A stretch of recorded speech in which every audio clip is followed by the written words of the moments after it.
Hey everyone, it's Monica here. I am an independent epicure consultant, and this is week 3 of my weekly meal prep. So I'm pretty excited. I've been able to do this 3 weeks in a row now and maintain this really healthy eating. It feels so good. I really feel good when I'm eating.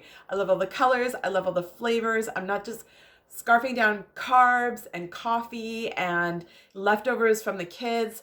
I'm actually eating really, really well. So I'm super excited to share with you what I have got set up for today. So we're actually going to go backwards. I'm going to start with dinner and end with breakfast this time. Just, I don't know why, that's the way I set it up.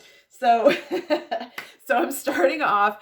I'm going to do a salad niçoise as a dinner and then a lunch the next day. So what I've got is, I know butter lettuce is probably like better for it, but I've got a little bit of romaine hearts. So it's really quick and easy pre-washed.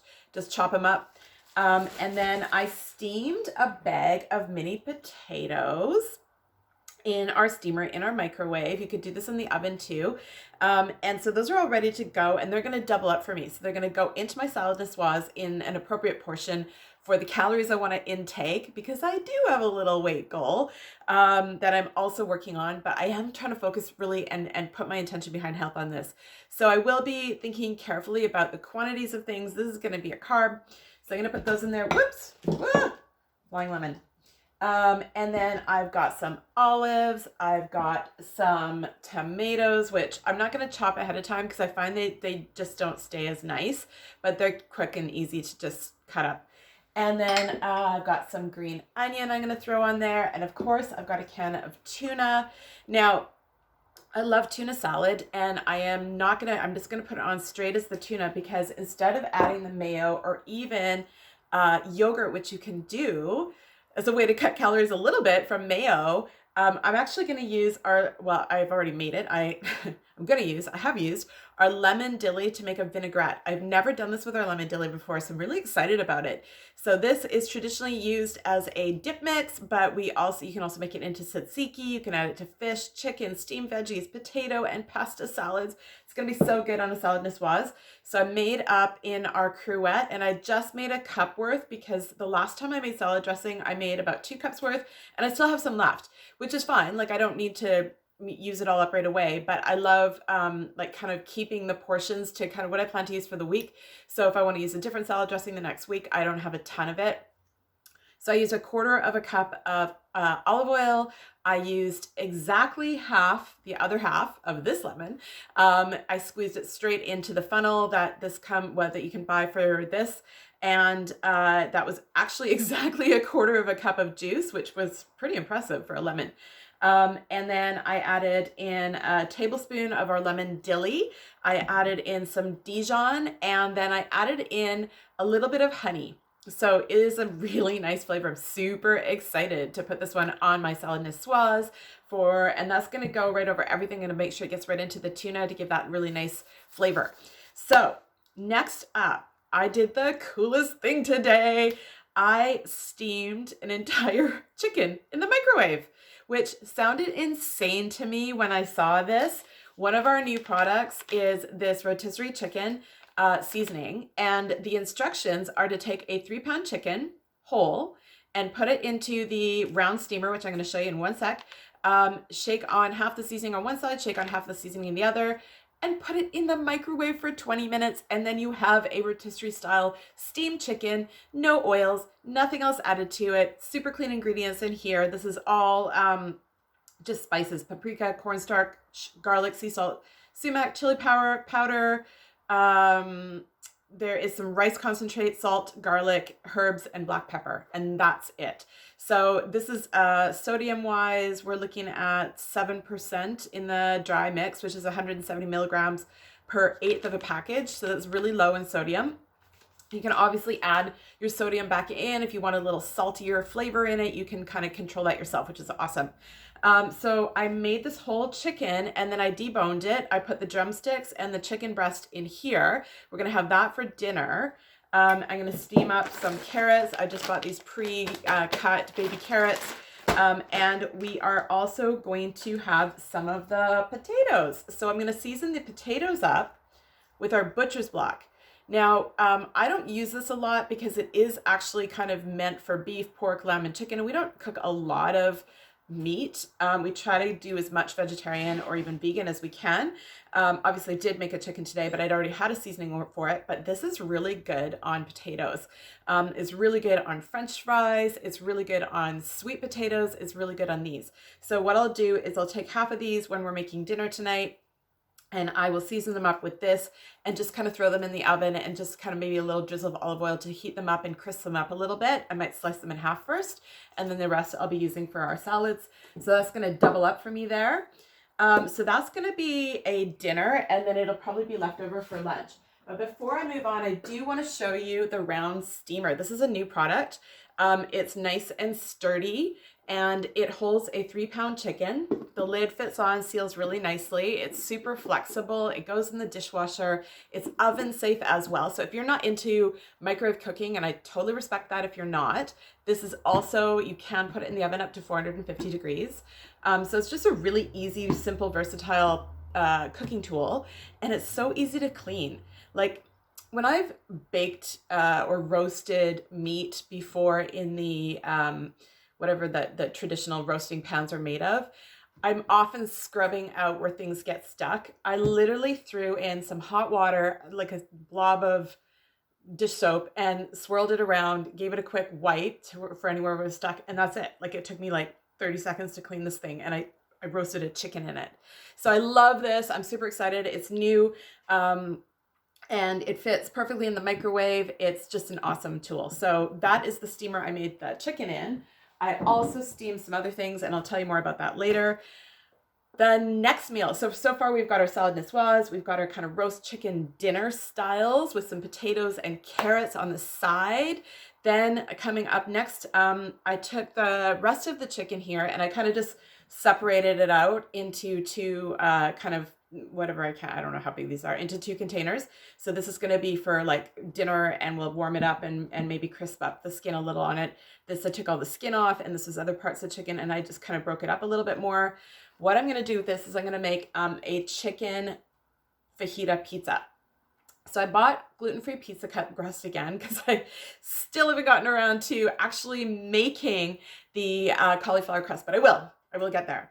I challenge myself to make cauliflower pizza crust.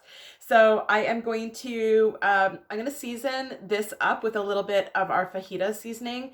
I might just sprinkle a little bit of olive oil on there and then kind of mix it in. And then I'll probably just steam it in the microwave a little bit.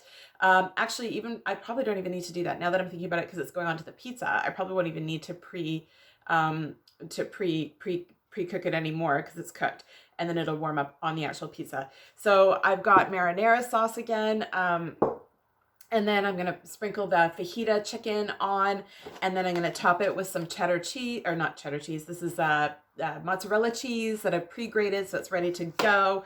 And then when it comes out, I'm going to load it up with arugula. So we did this last week. The kids absolutely loved it. We made 2 pizzas. They each got half, and they could put what they liked on it.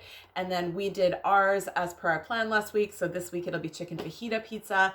And then the kids got to kind of put other stuff on it that they liked. It was awesome. Everybody was really into it. It was really fun. So I'm excited to do that again. All right, the next meal up, and again, this is going to double as a dinner and then a lunch in all likelihood, and so I'm expecting it to last for 2 meals, is our Thai coconut soup.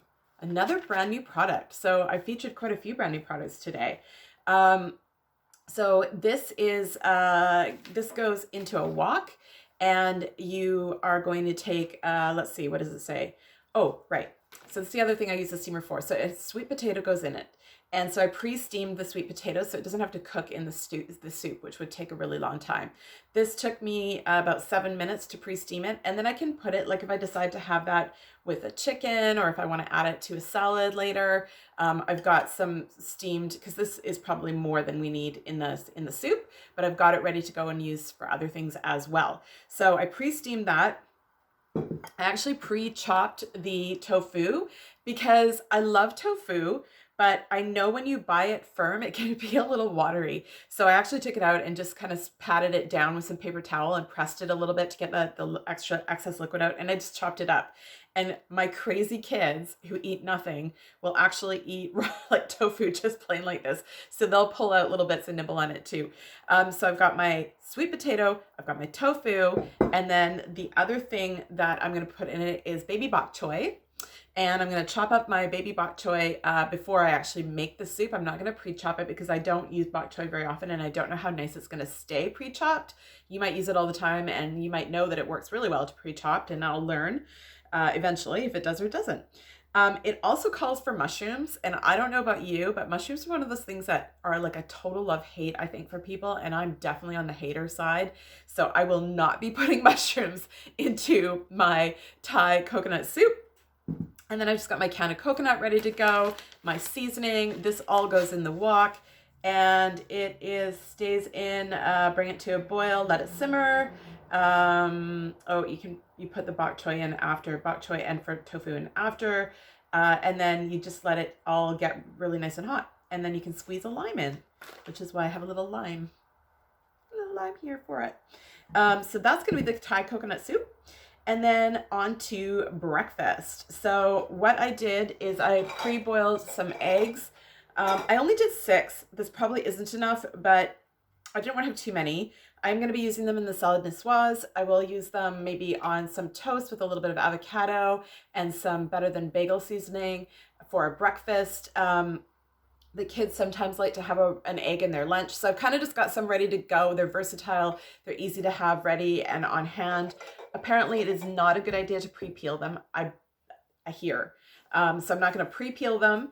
And then I have my smoothies for this week, which I am making a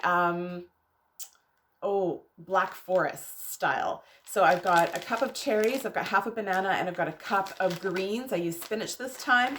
That's going to go into a blender with a little bit of coconut milk and our chocolate protein powder, which I forgot to get out, but I've featured it before and you can find it in the catalog.